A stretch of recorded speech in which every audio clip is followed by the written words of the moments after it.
الحمد للہ رب العالمین الصلاة والسلام على سید المرسلین وعلى آلہ وصحبہ اجمعین اما بعد قال اللہ تبارک وتعالی اعوذ باللہ من الشیطان الرجیم بسم اللہ الرحمن الرحیم اليوم اکملت لکم دینکم واتممت علیکم نعمتی ورضیت لکم الاسلام دینا قال النبی صلی اللہ علیہ وسلم اما بعد۔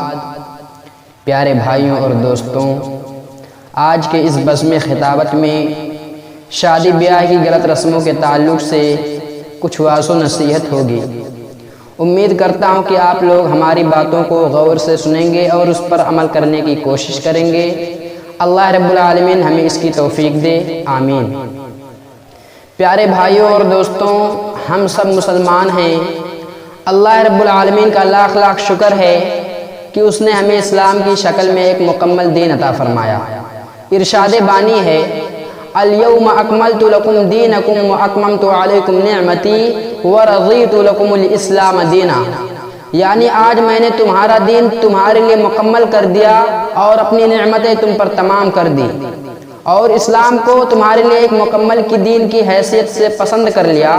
میرے پیارے بھائیوں اور دوستوں، دین اسلام صرف عبادات، نماز، روزہ، زکوٰۃ اور حج کے اعتبار سے مکمل نہیں ہے، بلکہ زندگی کا کوئی ایسا گوشہ باقی نہیں ہے جس کے متعلق اسلام کی تعلیمات موجود نہ ہوں، اور انہی معاملات میں سے شادی بیاہ کا بھی ایک معاملہ ہے جس اسلام نے نکاح جیسا مقدس نام دیا، اور اس نکاح کو اس قدر آسان اور سادہ بنا دیا کہ سماج میں بدکاری اور حرام کاری کی بنسبت آسان ہو گئی ہے، جبکہ رسول اللہ صلی اللہ علیہ وسلم کے دور میں شادی کتنے سادگی سے ہوتے تھے کہ اس کا اندازہ آپ اس بات سے لگا سکتے ہیں کہ بخاری شریف میں آتا ہے کہ ایک مرتبہ حضرت عبد الرحمن بن عوف رضی اللہ تعالیٰ عنہ کے کپڑوں پر زردی لگی ہوئی تھی۔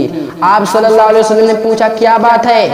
حضرت عبد الرحمن بن عوف رضی اللہ تعالیٰ عنہ نے جواب دیا، اے اللہ کے نبی صلی اللہ علیہ وسلم، کیا آپ کو معلوم نہیں کہ میں نے نکاح کر لیا ہے؟ یہ سن کر آپ صلی اللہ علیہ وسلم انہیں برکت کی دعا دیتے ہیں اور ولیمہ کرنے کا حکم دیتے ہیں۔ میرے پیارے بھائیوں اور دوستوں، غور کیجئے حضرت عبد الرحمن بن عوف رضی اللہ تعالیٰ عنہ کس پائی کے صحابی ہیں، اور یہ عشرہ مبشرہ میں سے ہیں اور اللہ کے نبی صلی اللہ علیہ وسلم کے رشتہ دار بھی لگتے ہیں۔ یہ شادی کر لیتے ہیں لیکن اللہ کے نبی صلی اللہ علیہ وسلم کو خبر تک نہیں ہوتی، اللہ کے نبی صلی اللہ علیہ وسلم کو خبر تک نہیں ہونے دیتے ہیں، جبکہ آپ صلی اللہ علیہ وسلم ان کے رشتہ دار بھی لگتے ہیں۔ آج ہمارے معاشرے میں اگر کسی گھر میں شادی ہوتی ہے تو گاؤں والوں کی تو دور کی بات، آس پاس کے کئی گاؤں اور کئی علاقوں میں چرچا ہو جاتا ہے کہ فلاں تاریخ کو شادی ہے، فلاں گاؤں میں فلاں تاریخ کو شادی ہے۔ میرے پیارے بھائی اور دوستوں، اس وقت آپ صلی اللہ علیہ وسلم پوری دنیا کے سردار تھے،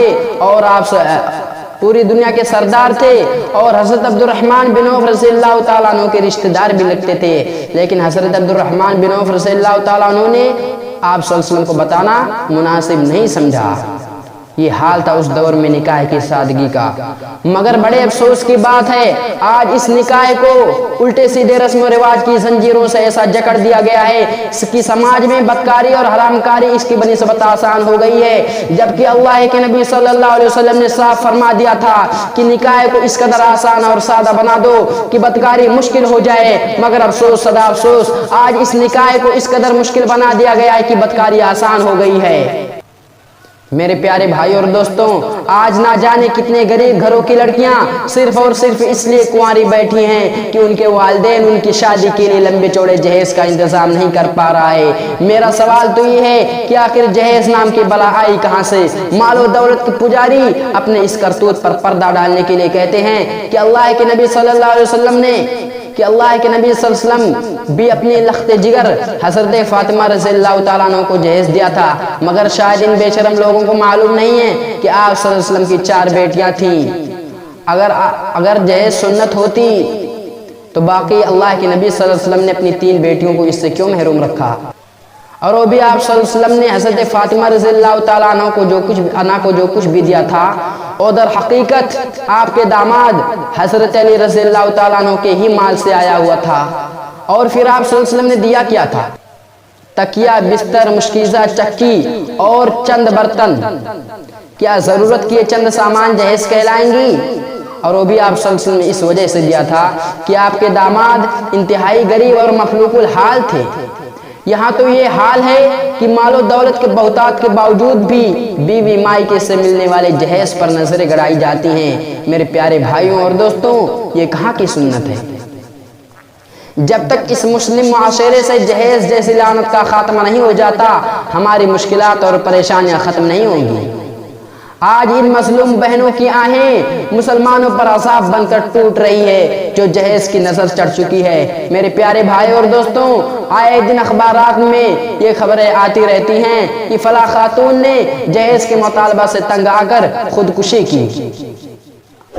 جب تک اس مسلم معاشرے سے جہیز جیسی لعنت کا خاتمہ نہیں ہو جاتا، ہم سکھ چینی نہیں پائیں گے، ہمارے سماج اور معاشرے میں سکھ سے نہیں رہ پائیں گے۔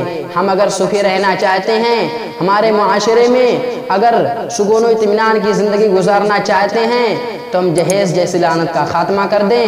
انشاءاللہ تعالی ہم سکھ چینی کی زندگی گزاریں گے۔